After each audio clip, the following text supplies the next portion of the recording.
ऐसी अर्थव्यवस्था है जो आप कहां पहुंचाना चाहते हो। ये सब इनकी बातें झूठी हैं। जिम्मेदार अगर कोई है तो उत्तर प्रदेश की सरकार जिम्मेदार है, जिसकी वजह से इतने बड़े पैमाने पे लोगों की जान गई है। देखिए, सीएम के जाने से किसी की जान वापस नहीं आने वाली है। ये अगर उनके अंदर दुख था, सरकार के अंदर दुख था, तो पर्याप्त इंतजाम करने चाहिए थे प्रशासन के, और पर्याप्त इंतजाम करना चाहिए था अस्पतालों में, दवाई में। आज सरकार के पास क्या है? अगर कोई इमरजेंसी आ जाए, अगर कोई डिजास्टर अचानक हो जाए, कोई घटना हो जाए, तो सरकार के पास क्या इंतजाम है? क्या पिछले वर्षों से इतने से सरकार चल रही है, बस यही इंतजाम किया है कि लोगों की जान चली जाए? और उत्तर प्रदेश में कोई पहली घटना नहीं है जहां इस तरह की लापरवाही देखने को मिल रही हो। इस तरह की घटनाएं दोबारा ना हो, उसके लिए प्रशासन को और सरकार को जिम्मेदारी से काम करना पड़ेगा।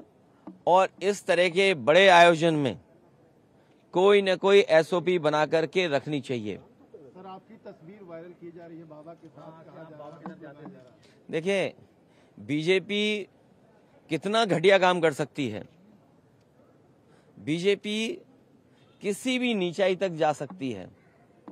बीजेपी का अगर आप, जैसे आप पत्रकार साथी हैं, अगर आप उनके मन की बात ना करो, मन मर्जी की बात ना करो, तो सबसे पहला काम होगा आपको नौकरी से निकालना, और दूसरा काम होगा उस चैनल का बजट कम करना। ये कोई नई बातें हैं क्या? अच्छा, बीजेपी ये जो काम करती है, आप इतने जागरूक लोग हो, पार्लियामेंट, दो पार्लियामेंट बिल्डिंग के बीच में खड़े हो, तब भी आप नहीं जाग रहे हो, बताओ। इसीलिए मैंने कहा था कि मंत्रिमंडल बदलेगा, मंत्रिमंडल बदलेगा। अब मीडिया मंडल नहीं बदल पाए तो क्या यहाँ खड़े हैं हम लोग? अखिलेश जी, योगी जी कह रहे हैं, मुख्यमंत्री कह रहे हैं कि देखिए, उच्च स्तरीय जांच क्या है? दिल्ली सरकार उनकी है, यूपी सरकार उनकी है। अगर आपको जांच करनी है तो जो कवरेज आप लोग दे रहे हो, जो ईमानदारी से आपकी कवरेज आ रही है, उन्हीं तस्वीरों को देख करके सरकार को सोचना चाहिए कि सरकार ने क्या किया है। क्या यही रास्ता विश्व गुरु बनने का है? क्या यही रास्ता पांचवी अर्थव्यवस्था का है? और यही रास्ता है क्या तीसरी अर्थव्यवस्था बन जाओगे दुनिया की? अरे, दुनिया की अर्थव्यवस्था नहीं बनना, बनो ना बनो, ऑक्सीजन तो दे दो, दवाई तो दे दो, इमरजेंसी में किसी की मदद तो कर दो।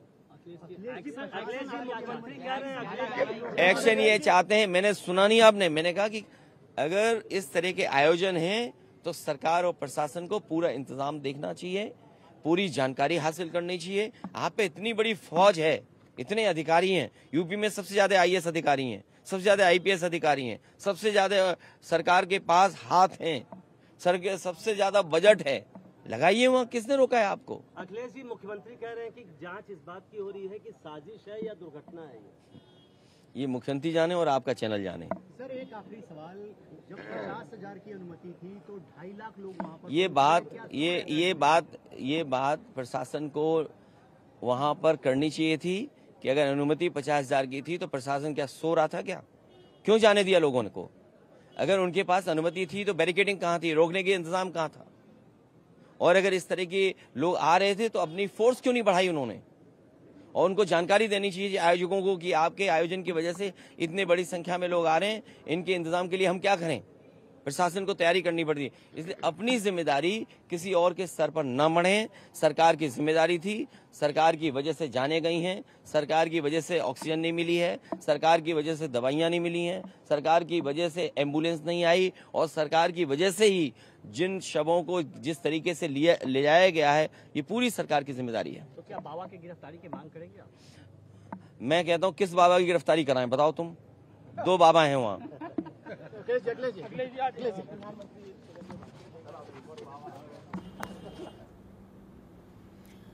अखिलेश यादव हमलावर हैं उत्तर प्रदेश के हाथरस में हुई इस घटना को लेकर, और वो ये कह रहे हैं कि कोई जरूरी इंतजाम वहां पर नजर नहीं आया। ऐसे में जवाबदेही किसकी है और कैसे आप दोषियों तक पहुंचेंगे, इस बात को लेकर जनता को जवाब दीजिए। सरकार की सभी बातें झूठी हैं, ये अखिलेश यादव का कहना है। कह रहे हैं लापरवाही की वजह से जान गई है। ये जो 122 लोग मारे गए हैं अब तक, जान जिनकी गई है, समय से अगर एम्बुलेंस होती, मेडिकल इंतजाम होते तो शायद ये संख्या कम होती, या फिर ये घटना की नौबत ही नहीं आती अगर जरूरी नियमों को फॉलो किया जाता। हादसे के लिए जिम्मेदार है सरकार। अखिलेश यादव कह रहे हैं सरकार सभी बातें झूठ बोल रही है, लापरवाही की वजह से लोगों की जान चली गई। बड़ा दुखद यह हादसा रहा, समय से वहां पर एम्बुलेंस भी नहीं पहुंची, लोग तड़पते रहे, बिलखते रहे। हाथरस कांड में अखिलेश यादव ने किया है ये बहुत बड़ा हमला, बड़ा बयान उनका सामने आया है। वो कह रहे हैं अस्पतालों में कोई व्यवस्था ही नहीं थी। रोते बिलखते लोग ये शिकायत कर रहे थे कि अस्पताल तो पहुंचा दिया गया है लेकिन वहां पर ऑक्सीजन सिलेंडर नहीं है। वहां जो उनके जख्मी लोग पहुंचे थे या फिर जो खराब व्यवस्था में पहुंचे थे, जिन्हें सांस नहीं आ रही थी, एकदम क्रिटिकल कंडीशन थी, उन्हें अस्पताल पहुंचा तो दिया गया जैसे तैसे, लेकिन वहां पहुंचकर उचित इंतजाम नहीं था, डॉक्टर्स नहीं थे, टीम नहीं थी, ऑक्सीजन सिलेंडर नहीं था। ऐसे में इस तरह से मौत का आंकड़ा बढ़ना, ये सवाल बहुत से उठा रहा है। एक तरफ सीएम योगी आदित्यनाथ इस पूरी घटना को लेकर जांच टीम से बात कर रहे हैं, अधिकारियों के संपर्क में हैं और अभी तक की जो जांच रिपोर्ट है उसके बारे में जानकारी लेते हुए आपको तस्वीरों में देख रहे हैं।